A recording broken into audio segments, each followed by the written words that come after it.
Hey guys, Manny back here with another video on the Cascade Scents Fragrance Station. This one is on my entire fragrance collection, and there's a lot to get through, so please stay tuned. Also to note, I'll be listing the current MSRP of each of my fragrances on one of the corners of this video, and there will be a total counter as well, so you can see how much each of my fragrances are worth and how much all of this is as we go along. So without further ado, let's finally get to the collection. To make this easier, we'll do this by house alphabetically, so here we are with the house of Amouage. Starting with Jubilation XXV Man, in my personal opinion, it's the best frankincense frag in the game. This stuff is totally like a celebration. It commemorates the 25th anniversary of the company, and I think it's rather appropriate with the blackberry and the honey and the incense and the cinnamon. It just comes off as so happy, and I love using this stuff for Christmas parties as well as the upcoming New Year's Eve celebrations. Moving on to Lyric Man, coincidentally I also think this is the best, but in the rose fragrance category. I'd say it comes off as super fresh yet powdery, definitely androgynous, and I'd say it's fairly versatile for whoever can pull it off. And last but not least, we have Reflection Man. In my personal opinion, the easiest Amouage to wear, white florals and sandalwood done right, yet somehow reminiscent of Le Male by Jean-Paul Gaultier. I just think it's an exquisite fragrance. Next up, we have apparel company Anthropologie, and here's their fragrance LA She Called But He Was Unreachable.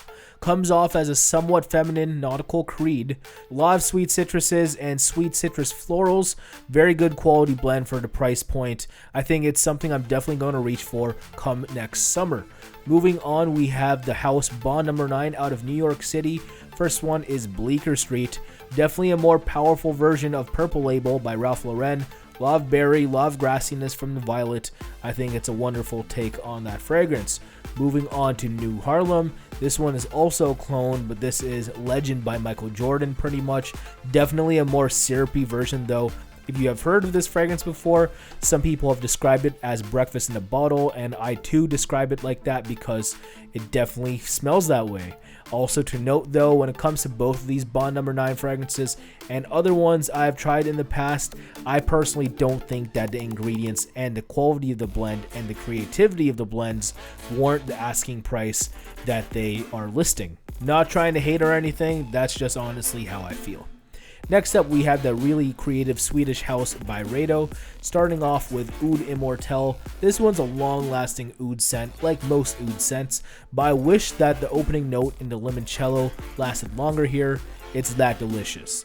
Next up, we have Mojave Ghost, linear, clean goodness right here, yet so sweet and florally, a really easy reach for the warm weather, yet it's a monstrous performer, which you seldom see from this genre, and I think that's really cool. Moving on to the one in the middle, there is Gypsy Water, without a doubt my favorite scent on this entire list. If you have been watching Cascade Scents recently, you would definitely know that.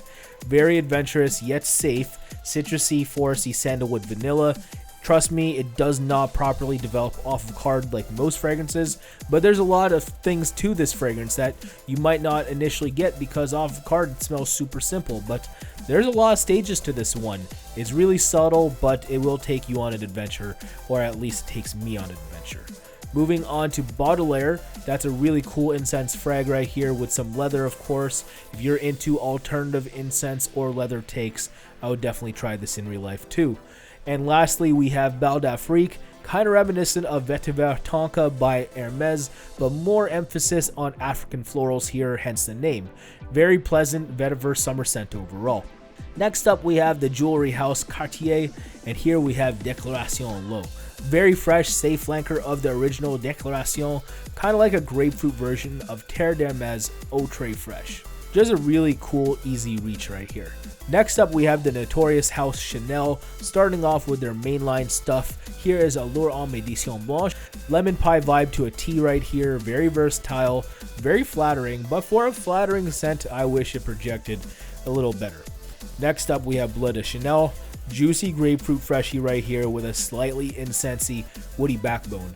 Very flattering, very versatile. As a result though, seemingly redundant because a lot of people own it. Just saying. Next up, we have Platinum Égoïste, and to me this is the 90s to a T, and it's actually the ultimate productivity scent for me. If I have shooting or editing to do and I really want to get it done, you best believe I am rocking this scent. And last up, we have Pour Monsieur. From what I know, this EDT is the more reminiscent to the original, of course. And sadly, in North America, from what I know, it is only available in Canada. So if you're in the States and you want to get this scent, tough luck unless you come up here. Scent-wise, it's a really cool, old-school Chypre. Speaking of Chypres, we're going to the Les Exclusifs de Chanel. And here's the ultimate one for me as far as modern day ones. It's 31 Rue Cambon. If I want to wear an iris that isn't lipsticky, I reach for this. Still stuffy and earthy as hell with the patchouli, but I'd say it's a real treat to me as a perfume lover. It just comes off as really posh, and I actually love walking around this stuff in the daytime, like if I'm in downtown Toronto in my beige trench coat on a fall or spring day or something. Moving on, we have 1932, happy aldehydic floral right here. Very characteristic of typical Chanel scents, but there's a sense of modernism to this scent. It doesn't feel dated, and because of that, I love it. And last but not least, within the Les Exclusifs, I have Bois des Iles. More aldehydes, more typical Chanel-like qualities, but when you get to that high-quality sandalwood in the base, to me it's to die for. Definitely a cozy scent for the spring or fall. And moving on to arguably Chanel's biggest rival, here's Christian Dior, and we're talking about their mainline stuff first. So the first one to mention is Dior Homme Parfum. Leathery take on the Dior Homme Iris DNA here. Slightly more masculine too, which I actually appreciate. And if I had a signature this winter, this is it. It will last through the harshest of conditions, and that projection is just off the hook, so I also equally appreciate that too. Moving on, we have Midnight Poison, Discontinued Beauty, of course, very bright and effervescent with the orange and that rose, backed by a darker patchouli. Overall comes off like a very enchanted forest-like scent. And now moving on to the La Collection Privée stuff from the house. Here we have Bois d'Argent, the precursor of a Dior Homme DNA right here if you ask me, but way more focused on some resins and some green notes. The name of this fragrance also translates as something like wood of money or money wood or wood money, and after using this stuff for a bit, I can't really dispute that. It really smells that rich. And moving on to the other scent that I have from this line, here's Gris Montagne, definitely the sexiest scent on this entire list if you ask me.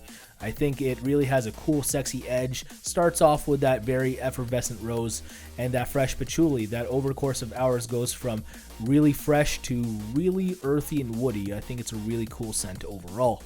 Next up, we have the really interesting house Comme des Garçons, and this is from the Comme des Garçons series 3 Incense. This one is Avignon. Honest to God, guys, this incense series is a lot of fun.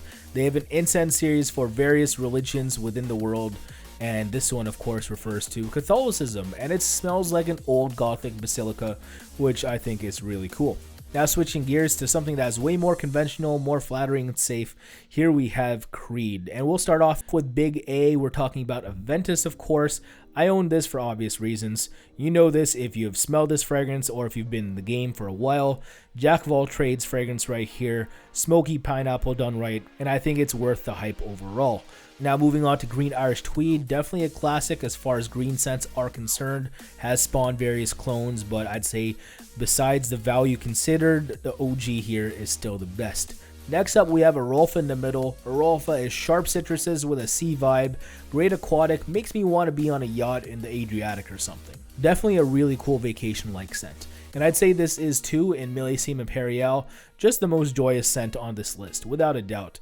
Less sharp Arolfa with a more watermelon-based vibe. Also, that slightly sea salty accord is to die for in conjunction with it, and I just want to drink this stuff. That's how good it is. And lastly, from Creed, we have Silver Mountain Water, which is reminiscent of cold river streams through the mountains, which is really cool. Very flattering as well, and it might be the most underrated and most versatile scent in this entire video. That's how highly I feel about this scent. Moving on to the next house, which is Dolce Gabbana. The only fragrance I have from this house is the Eau de Parfum version of the one for men. Really popular amber and tobacco fragrance right here. It is done very safely, however, but it smells super unique because I can't think of anything else in the designer game besides its eau de toilette form that smells like it. So I appreciate that out of this scent, but it doesn't feel as unique when everyone and their brother is rocking it, and that is the case around here. In my local area in Southern Ontario, Canada, this seems to be a really popular fragrance here, but I'm not surprised it's that good. Next up, we have the House of D'Eau de Parfums, starting with Citiver. Citiver is like Grey Vetiver by Tom Ford on steroids, so the performance is on point without a doubt. A lot more lush and green though. Next up, we have Golden Boy. This is like a really casual take on Tuscan leather or any of its blatant clones, so I'd say that it is not as luxurious for sure, but I'm actually looking for that. Smells like a bunch of leather jackets actually, and I love how casual that is. And last but not least, we have Uber, very unique oud with various spices and florals, just a very big, loud scent. The name says it all. Definitely missed out on my fall and winter lists just by millimeters. And now speaking of fall, we have Like This by Etat Libre, the only one I own from the house. And it is the most autumnal fragrance on this list, without a doubt. Very gingery, very herbal, very pumpkin-y. Reminds me of a lot of fall things.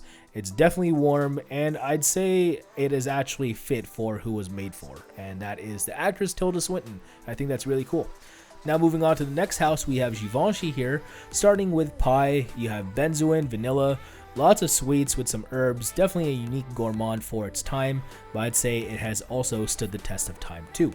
Next up, we have one of its flankers. This one is called Pie Neo, and that is really deceiving as a flanker because it doesn't smell anything like pie, but for whatever reason, it's supposed to be a futuristic version of pie in like something like Matrix-esque or something like that, hence the name Neo. Comes off as super clean and safe. It doesn't give me like a futuristic vibe whatsoever, but rather just, you know, a clean and serious vibe, but it's really appealing, believe it or not. I think it's worth a sniff if you haven't tried it yet. And now moving on to the Play series by Givenchy. Play is a very cool summer coffee scent. You seldom see efforts like this in the designer game, so for that I appreciate it. Moving on to the Intense version, it's definitely less aquatic and definitely heightened in the facets of sweetness and the coffee note, and it actually comes off like Legend by Michael Jordan now too, so that's really cool.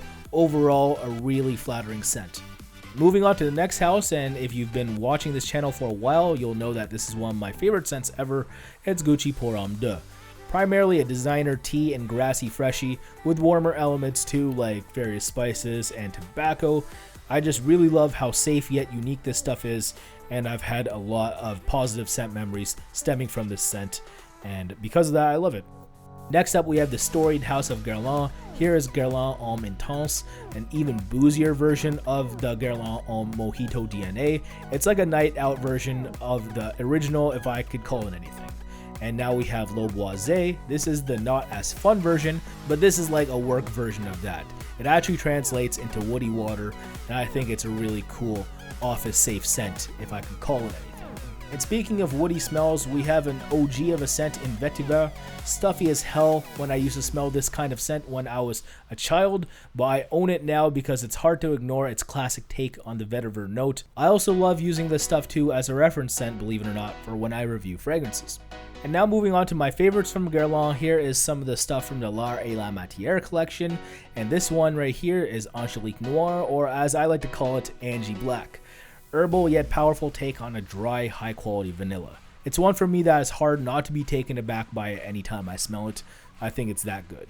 Equally good too is Cuir Beluga. For me, it is the opposite of Angélique Noir because while that is a monster, this one is subdued. Super cozy vanilla with a suede backbone. Smooth is the name of the game with this one. Both are just the best vanillas in the game for me. Next up, we have the House of Hermès. This one is Terre d'Hermès, dirty orange vetiver right here. Without a doubt, one of the greatest orange and vetiver scents, period. Bonafide classic grown man stuff, without a doubt, easily. There aren't enough words I have for the respect I have of this scent. Next up, we have a couple gems from the underrated Un Jardin line from Hermès. This one is Un Jardin en Méditerranée. This one is driven by green notes like cypress and sweet notes like fig leaf. Got the best of both worlds from the Mediterranean here, so I think this scent is really cool.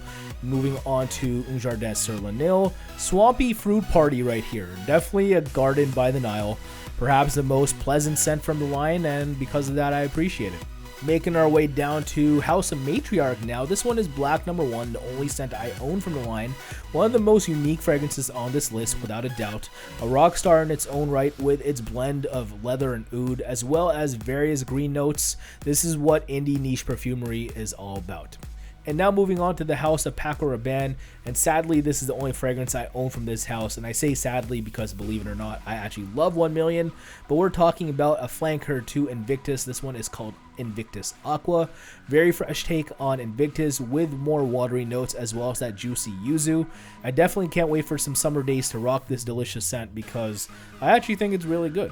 Now moving on, we have the new 2016 fragrance house Fleur. This one here is called Greylock. Greylock is a lot like Citiver by Duetto Parfums, but way more subdued in its performance and more natural smelling, which I actually really appreciate. I love how green and lush this one specifically is. And the other Fleur fragrance I have is Hanami. This one contains a lot of fig, hazelnut, and sandalwood, so it's sweet, nutty, and creamy. Not my favorite, but definitely one I'd recommend if you would like to try something sweet that isn't exactly mainstream. Now moving on to the house of Thierry Mugler. Here we have one of the A-Man flankers. This one's Pure Havane. Without a doubt my favorite from the line. Honey tobacco done right and very wearable for the cold weather. Not much more else to say here. Next up we have Ultra Zest, a more warm weather take on the A-Man DNA. Definitely love this for the spring and summer. Moving on to some private blends from the house of Tom Ford. This one's Italian Cypress, and I honestly don't get Tom Ford for discontinuing this stuff. I know that the Vera stuff is really good, but personally, I don't care since they discontinued this. I'm really mad at that. This is without a doubt the best Cypress frag for me, and now it's off the market, so what am I going to do? But I have to be pretty sparingly with this fragrance because I actually like to reach for it a lot. Next private blend is Noir de Noir, really sexy dark chocolate like rosy vanilla, androgynous to a T, and for me it is a great date night scent. And last but not least we have Tobacco Vanille, near signature scent worthy for me in the winter. I love its tobacco and vanilla as well as the spices for a kick. I just think it's a really cool, unmistakable, exclusive level take from the house of Tom Ford. Next up we have Midnight in Paris by Van Cleef & Arpels, the only Van Cleef fragrance I own. Sadly they discontinued this too. It has a really weird citrus leather opening, not a fan of it whatsoever, but I love the rest of the fragrance and of course that bottle, because who doesn't love that bottle. Moving on to the house of Yves Saint Laurent, we're winding down now guys. This one right here is La Nuit de l'Homme, and it is one of the most watered down fragrances in recent memory. But I still get desirable results from this 2014 bottle thankfully. Very powdery, very crowd friendly, very versatile. It's a very good fragrance, I just wish it wasn't as watered down. And lastly from YSL we have Rive Gauche pour Homme, again with the discontinuation / reformulations.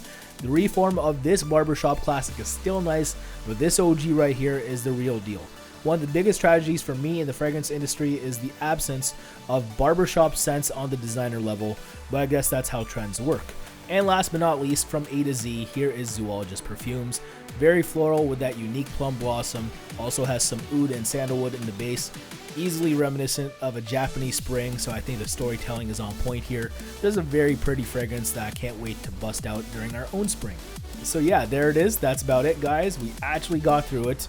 Thank you for tuning into the Cascade Scents 2016-2017 fragrance collection video. I actually hate calling this a collection because to me, this stuff is more like a wardrobe because fragrance is a lot like clothing because you wear it. Anyway, I'd like for you guys to tell me what you think of my total collection / wardrobe. Thumbs this video up too if you guys enjoyed it, and subscribe if you haven't yet for more great fragrance content, and hopefully I see you next time. Also, this may or may not be my final video of 2016, so if 2017 is the next time I'll see you, know that I am wishing you a Merry Christmas and or Happy Holidays, and all the best in 2017. Thanks again, take care guys, peace out, bye.